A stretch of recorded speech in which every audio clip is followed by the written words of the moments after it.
Pour sortir le pays dans une situation de blocage, quelle serait votre action?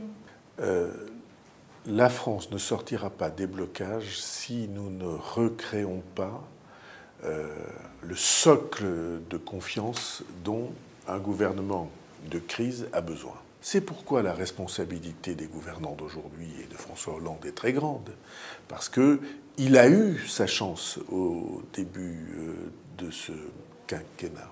Il a eu une majorité absolue, il a eu la possibilité de remettre la démocratie française sur ses pieds, de faire la moralisation de la vie publique qu'il n'a pas faite, de faire le changement de mode de scrutin nécessaire. Il a eu tout ça.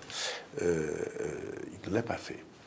Et donc il y a aujourd'hui une perte de confiance profonde, mais chez chacun des Français, qui dit non, ça, ils font pas ce qu'il faut.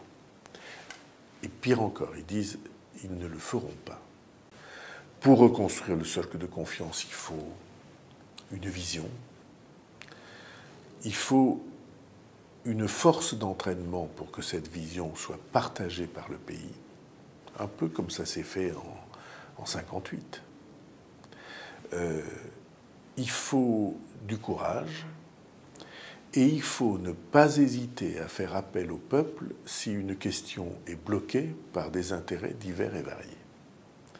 Parce que le courage doit aller avec la prise de risque. C'est une partie du courage politique. Et donc, sans ce mouvement de reconstruction, il n'y a aucune possibilité de s'en sortir et on ira d'échec en échec, de stagnation en stagnation, d'enlisement en enlisement et de dérapage en dérive. Et le jour où c'est fait, quand vous gouvernez, que tout est bloqué, à ce moment-là, il y a une arme qui est l'arme du référendum. Pour des gouvernants courageux. Ah, si évidemment les gouvernants n'ont en tête que de protéger leur situation, il n'y a aucune chance qu'ils s'en tirent. Il y a des situations dans lesquelles la raison raisonnable, c'est le risque. Si vous ne prenez pas de risque, vous ne pouvez pas vous en sortir.